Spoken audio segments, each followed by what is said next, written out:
Is it on? Okay. So for the Biotech EL406, there's an on switch in the back. For most of the equipment, I've put a sticker to say where the on switch is to help you find the on switches, because I know everything's at a different place. And if you were doing many plates in a stack, then you would have to turn the stacker on over here, but you guys just have one plate, so you'll be loading the plate manually into there. And then, so these tubes are for the syringe pump, which you're not going to be using because it has a really big dead volume. So I'm actually, this isn't essential, but I'm just removing the syringe pump modules so that they're out of the way. It does work with them on. I think it'll just be easier to train with that off. Okay, so the first step is to load the peristaltic cassette. They're in these boxes in this drawer. We've got ones for various different volumes. And how it works is the barrel rotates, and depending on the size of the tubing, the volume inside that 360-degree portion of tubing varies. So in this case, one rotation is 1 microliter. And you hold this in your right hand. It's important that it's in your right hand, and put it into the holder here. So it's like that. It clicks in place, and then I'm just checking the tubes to make sure I'm not twisting them. We're gonna load it under here. A lot of people try to put it over, but it's actually under. It just sort of clicks into place there and there, and then you close the sandwich. And then always check to make sure that the tubes are straight, because if they're at an angle, then the volume won't be very accurate, because then it's slightly longer, because it's not a 90-degree angle. And close that up. And now it's ready. We're gonna wash the tubing with a sequence of washes, and we'll be starting with soapy water. So I just have a thing here of soap. It's very important to wash it to get rid of any contaminants, and make sure that the ports aren't clogging. These ports get clogged very easily. That's the number one problem that happens at this instrument, is that the ports clog. In which case you just have to wash them. And we actually have we have several of these containers with little sticks in them that are just the right size for the different parts, so you can get out of jam if needed with that. So this is operated using the computer, and you just log in with your cruise ID.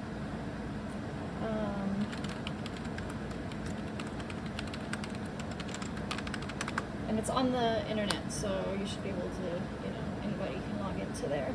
And that's what Eric was here about, because there's some issues. The software is called Liquid Handling Control. So this is the software, and you build a protocol over here for the steps that you want to conduct. I think what I'm going to do for yours is open an existing protocol, since all you're basically doing is just dispensing into a plate. So we can just modify an existing protocol. Let's see, let's go to my folder.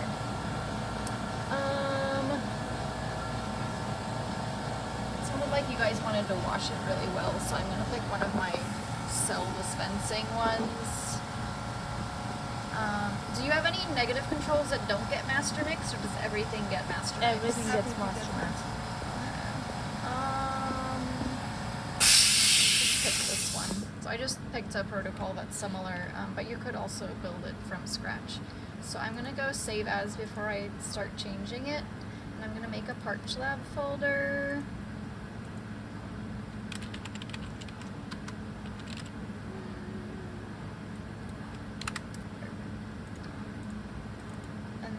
Be Parch DSF assay.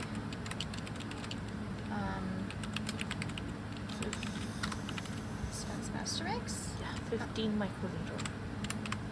And this is an N3 before well plate. Should be. Put the date.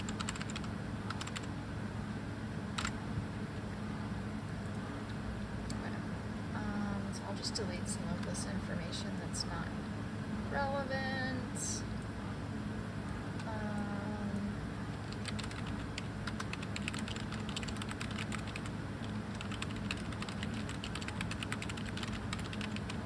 There, I have the history of where it came from. So these are the steps.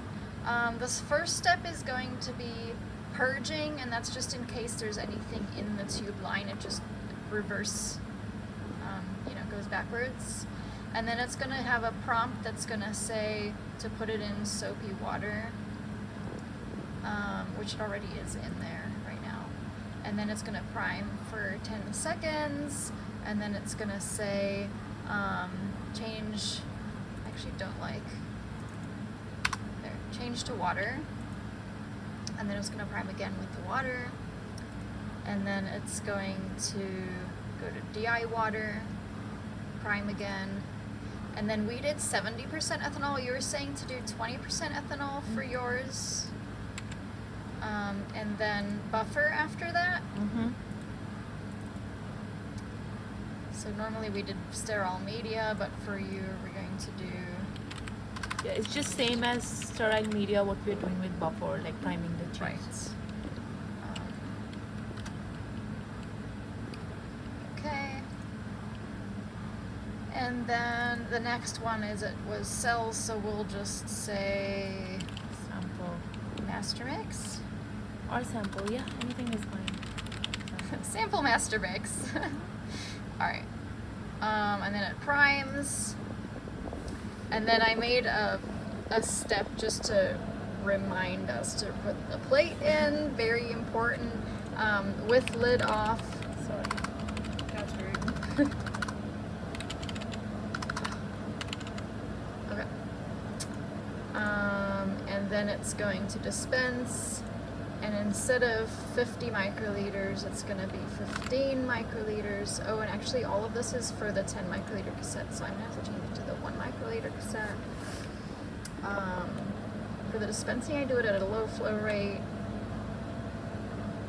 Just for future reference, you can click on, details, and there's all kinds of other things you could change if you wanted to. Like if you didn't want to dispense in the middle of the well, or if you wanted, depending on how high you wanted to dispense.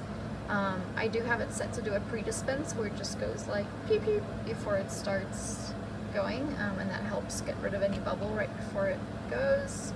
And it's currently set to do all of the columns and all of the rows. But if you wanted to, you could say, oh, I just want this in the first column or whatever. But we're just going to set all of them. And, okay.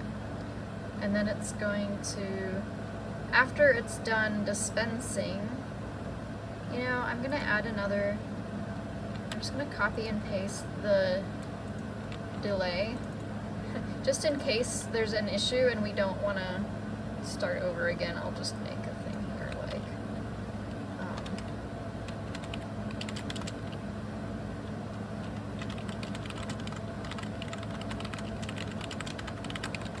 I don't know, something like that. We can always delete the warnings if later it becomes really repetitive. And so then it's going to purge. That's so you can collect back anything left in the line in case you wanted to use the master mix again, like if you want to freeze it for another day. Like for antibodies, we collect that and use it again later. And then it's going to do a water rinse, a soapy, it's just more clear, soapy water rinse, and then water, and then DI water, and then we just move it to the air and then let it prime. But actually all of these steps I'm going to have to change to the 1 microliter cassette. Can we not just like by default change it? You know what I mean? Like, I think we just have to change it with all the steps. I'm I sorry. see. No, that's fine. If we were building a protocol from scratch, but then we would have to remember all the steps and write all the notes. Mhm. What's the difference between 1 microliter, 10 microliter, and 5 microliter? what are they called? Not the cassettes, the little. Yeah, The the tubes cassettes, on the yeah, cassette. yeah. Yeah. So they dispense 5 microliter at a time. Per rotation of So the barrel. I want 1 microliter, 15 microliter, and we have a 1 microliter tube. So it's gonna go through 15 rotations. Right. Why can't we use 5 microliter and do 3 rotations We instead? could, and we could also do 10, and then it would just do 1.5 is also possible. But the dead volume for the different cassettes increases There you go. depending on the size of the tubes. So the larger the volume, the dead volume in there, for the larger dispensers. So And can does that you make tell sense? me an estimate of what a dead volume would be for each cassette, so that when we prepare a Yeah. master mix, we know how much extra we should be Yeah, preparing? I think so if you go to the CSC website, I've Mhm. got the table with the actual numbers. I see. But I think it was around 1 mil or 1.5 mil for the 1 microliter cassette, and it's around 10 to 15 mils for the 10 microliter cassette, and then the 5 is somewhere in the middle there, so maybe I like see. 5 mils. But yeah, because you're doing this PCR master mix, I'm guessing you don't want to just waste 5 mils every Right, time. yeah. So we're going to use the 1 microliter cassette. It does mean that it's slightly less accurate because it's having to go many rotations. Right. So then it's like, anyway, but I think this will be the best. For the cases where it like has to do a wash of like 1,000 microliters or 2,000 microliters, and it's only on the 1 microliter cassette, how long would that like typically take? Or how long does one rotation? Very quick. It's like. Oh, it's like okay. So it's not like increasing your time that you would need.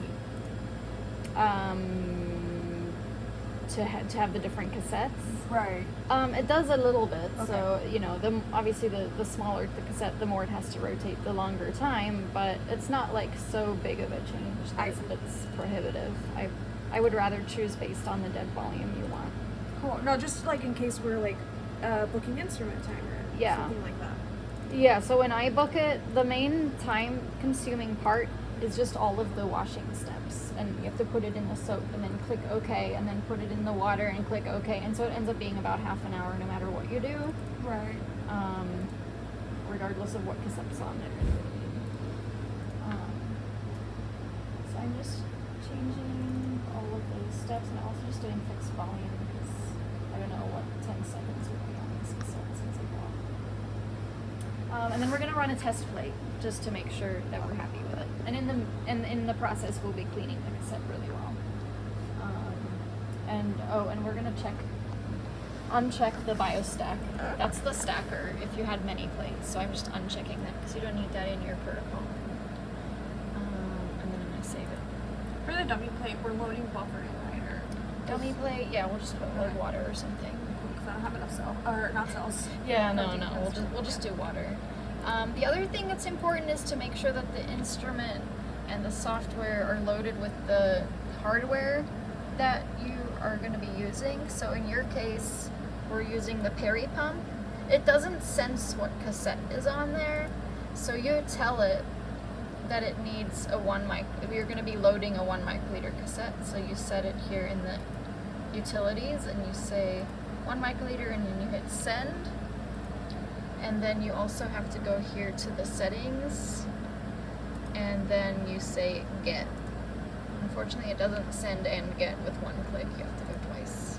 So now it knows what it's working with, because otherwise it would, if it thought it had the 10 microliter cassette but it actually has the 1, then it's going to turn it 1 turn instead of 10. Right. So that's how, it's not automatically doing this. So we have our protocol. In future, you probably won't have to change this at all. But we'll run this, and if we see any problems, then we can edit it now before we use it. So I just clicked run, and it just kind of like initializes everything. And you can see the bubbles coming out there. That's because the first step is a purge. And then it says change to the water, and you just press enter. So it's busy sending the soapy water through the ports. And actually, it looked like one of them was spraying a little skew, but maybe it'll come right in the process of all of the rinses we're about to do. regular water.